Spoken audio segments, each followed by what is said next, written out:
कुछ भी कहिए ठाकुर साहब, अरे अंग्रेज क्या चले गए, इस देश की मिट्टी पलीत कर गए। हाँ, ये तो आप सच कहते हैं सरपंच जी। जिस लंगुए फंगुए को देखो नेता बना फिरता है और दावा करता है कि अंग्रेजों को हटवाने में सबसे बड़ा हाथ उसी का था। बाबूजी। आओ आओ बेटी आओ।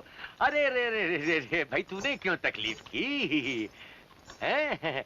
सरपंच जी, बहू हो तो ऐसी हो, कैसा सेवा भाव रखती है। बैठ बेटा बैठ। और सबको भी तो देनी है ना। हाँ हाँ हाँ, जा।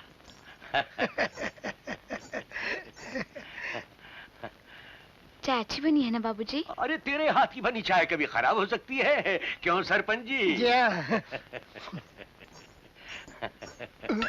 अच्छी है ना? बहुत अच्छी बनी है।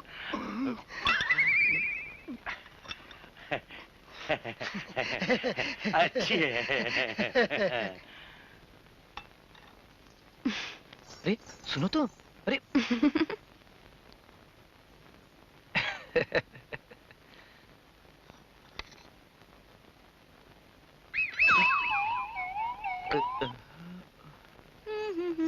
सबको चाय दे दी?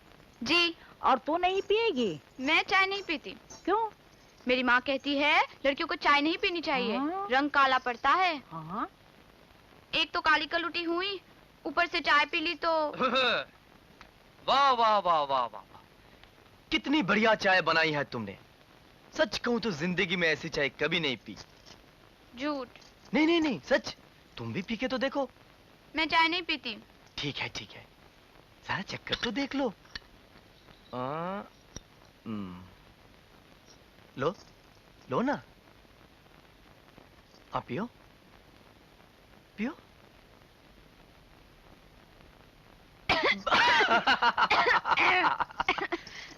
ऐसी चाय बनानी तुमने कहां से सीखी? अरे बहू, शक्कर की जगह तूने नमक तो नहीं डाल दिया चाय में? अरे मैं तो अरे मैं तो नमक पीने से तेरी हड्डियां तो नहीं गल गई? चल भाग यहाँ से, ले पकड़। रुला दिया बहू। बहू रानी ना रो तू बेटी, ना रो। जब मैं तेरी उम्र की थी तो मुझे कुछ भी काम नहीं आता था, धीरे धीरे सब सीख जाएगी। हाँ, रो मत। बाबूजी क्या सोचते होंगे मेरे बारे में? यही चाय मैंने उनको भी पिला दी। बड़ा अच्छा किया, बाबूजी कुछ नहीं सोचेंगे। अरे अच्छा किया, बहुत अच्छा किया। बाप बेटी की आदत छूट जाएगी 10 रुपए चाय पीने की। चुप हो जा, अब चुप हो जा मुन्नी। है हाँ हाँ, जल्दी है। हाँ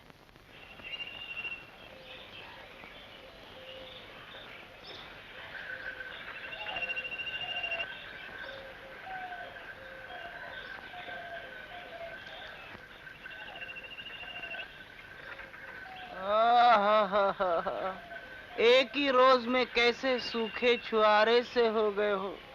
मैंने पहले ही कहा था चलो हनुमान मंदिर, बजरंगबली महाराज तुम्हारे सारे कष्ट दूर कर देंगे।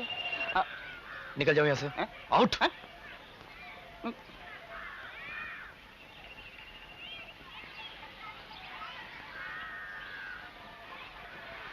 गोपी। क्या है भैया? इधर आ, सुन।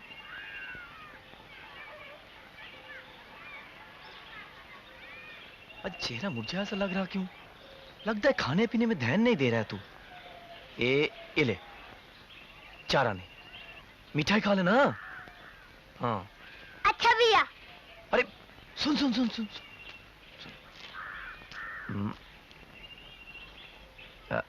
ये जो तेरी भाभी है ना, तुझसे कुछ बातचीत करती है या नहीं? बातचीत? हाँ? कल 5 डाकुओं की कहानी सुनाई थी, जिसमें से 3 मारे गए और बाकी के 2 आज मारे जाएंगे। मैं डाकू की नहीं, अपनी बात कर रहा हूँ। मेरे बारे में तो कुछ कहती नहीं होगी ना? नहीं, कभी नहीं। ओह, पर एक बात तो जरूर है, दुनिया के हर आदमी को कुछ ना कुछ जरूर पसंद होता है। जैसे तुझे मिठाई पसंद है, कहानियां पसंद है, क्यों? हाँ, सो तो है ना? कितना समझदार है तू। इसी तरह तेरी भाभी भी कुछ ना कुछ पसंद करती होगी। मेरा मतलब है कुछ तोहफा वगैरह। हाँ, सो भी तो है। तो तू जाके चुपचाप से पता करके आ उसे क्या क्या पसंद है। पर खबरदार, उसे इस बात का पता नहीं लगना चाहिए कि मैंने तुझे भेजा है, वरना सोच ले तेरा क्या होगा। जाओ। हाय, कितनी सुंदर चीजें और इतनी ढेर सारी। ये सब मेरे लिए है क्या? सच्ची? और ये चूड़ियां, कितनी सुंदर कारीगरी। तुम्हें कैसे पता चला कि मुझे चूड़ियों में कारीगरी पसंद है? और ऐसा बारीक काम तो मैंने जिंदगी में कभी नहीं देखा। सचमुच?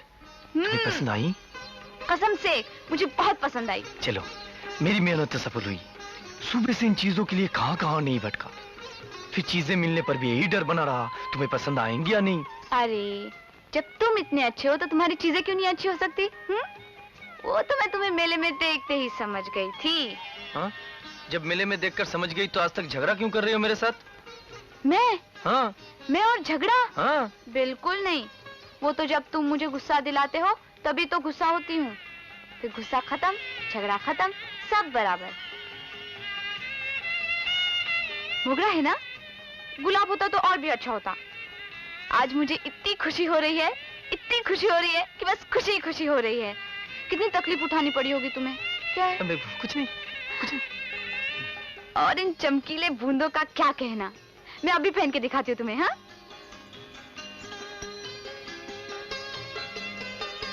अच्छी लग रही हूँ ना मैं? शुरू से ही मुझे ऐसी मीनाकारी की चीजें बहुत पसंद थी, पर माँ मुझे ऐसी चीजें पहनने नहीं देती। वो कहती है कि ये चीजें घटिया है। तुम भी ऐसा सोचते हो क्या? नहीं ना? माँ तो कहती है कि मैं दिखावा पसंद करने वाली लड़की हूँ।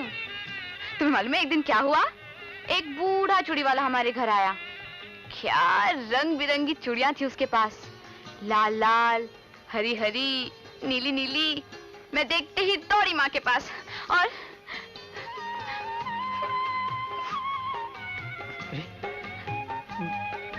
क्यों? मैंने तो कुछ भी। मुझे मेरी माँ की याद आ गई।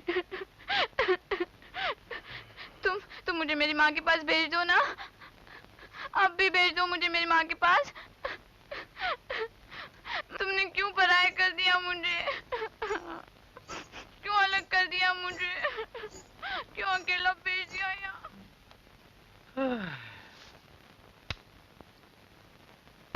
कह दिया ना, मैं नहीं जाऊंगा। देख शंकर, मुझसे बहस न कर।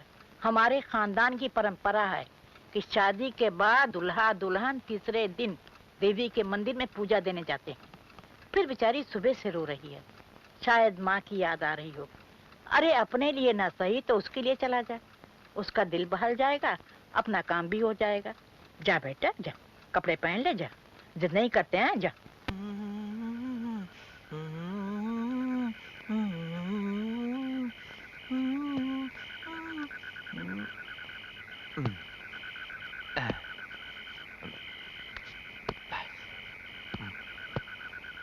आपने मुझे याद किया लल्ला बाबू? हाँ हनुमान।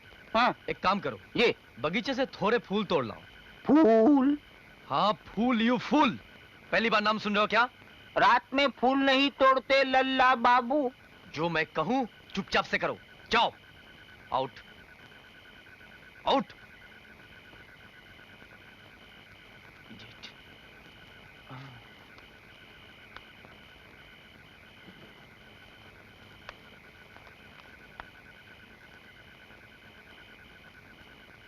अब जल्दी आना, आजा। सुला दे धीरे से, धीरे से।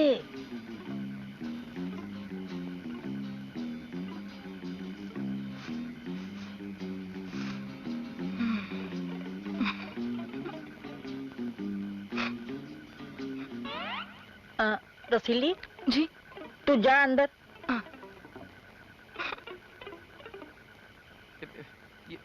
ये सब क्या हो रहा है?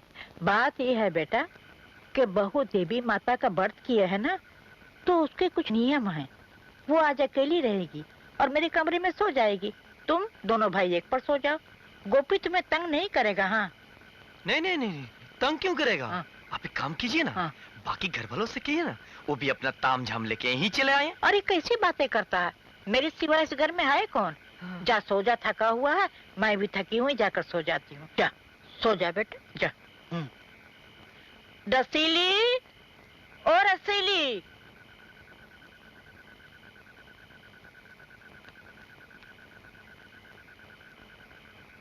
लल्ला बाबू, इतने ही फूल मिले? रात बिरात का मामला है, सांप बिच्छुओं का भी तो डर है। बहुत अच्छा काम किया, आदत सी पड़ गई है। और एक काम करो जी। जहाँ जहाँ से फूल तोड़ कर लाए हो, हाँ, वहाँ वहाँ लगा दो। ठीक है। ये कैसे हो सकता है लल्ला बाबू? टूटा हुआ फूल फिर से डाल पर जाता हूँ। गया भैया, इतनी रात को फूलों का क्या करेंगे आप?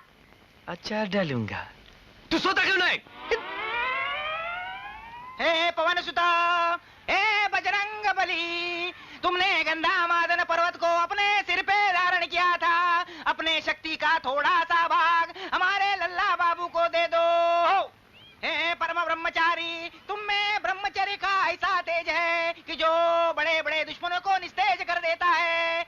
हे पवन सुता हनुमान, अपना थोड़ा सा तेज हमारे लल्ला बाबू को दे दो। हे प्रभु, अपने रूप और गुण का ऐसा चमत्कार दिखा दो और हमारे लल्ला बाबू के कष्ट तुरंत दूर कर दो। अब देखो कितना फर्क पड़ता है। अब ऐसा चमत्कार और तेज फैलेगा कि तुम्हारी विजय और तुम्हारी दुश्मनों की पराजय, कल्याण हो जाएगा तुम्हारा। जय जय हनुमान गोसा। चलो, जय बजरंग बली की। अब देखना लल्ला बाबू कैसी काया पलट होती है। जय बजरंग बली की। जीती रहो, जीती रहो। जीती रहो बेटी, खुश रहो। बस 4-6 रोज की बात है, गौरी घर परिवार वालों से मिल ले, फिर मैं खुद उसे पहुंचा दूंगा आपकी चौखट पर। अरे ऐसी जल्दी भी क्या है बेटा, बहू का जी चाहे तो 1-2 महीना अपने माँ बाबूजी के साथ रहे। अरे जितना हक मेरा है उससे ज्यादा गौरी पर उन लोगों का हक है। हाँ, ये तो आपका बड़प्पन है माँ जी, जो आप ऐसा सोचती हैं। अच्छा, खुश रहो। अच्छा हुआ विदाई के वक्त तुमसे भी मुलाकात हो गई शंकर बाबू। गौरी कुछ दिनों के लिए मायके जा रही है।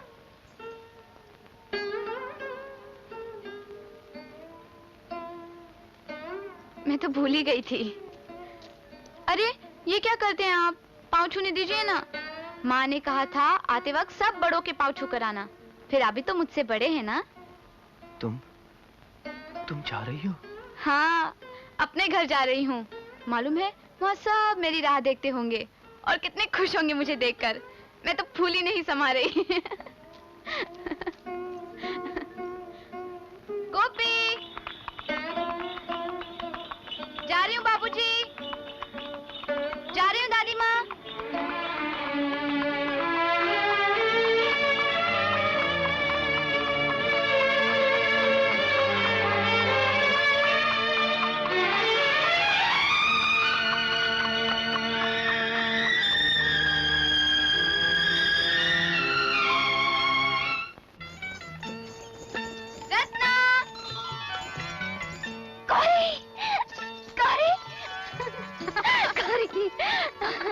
गौरी, कब आई तू? अभी आई और आते ही मिलने चली आई। अरे पर ये क्या गौरी? क्या क्या? तू तो जरा भी नहीं बदली। लो, आते ही मजाक करने बैठ गए। मैं भला क्यों बदलने लगी? चला। कहाँ? अरे गांव घर घूम घाम कर देखेंगे। इतने दिन बाहर रही, सब ठीक ठाक तो है ना? कुछ बदल तो नहीं गया? चल आ। 9100, 9200, 9350, 9800, 9900, 10,000।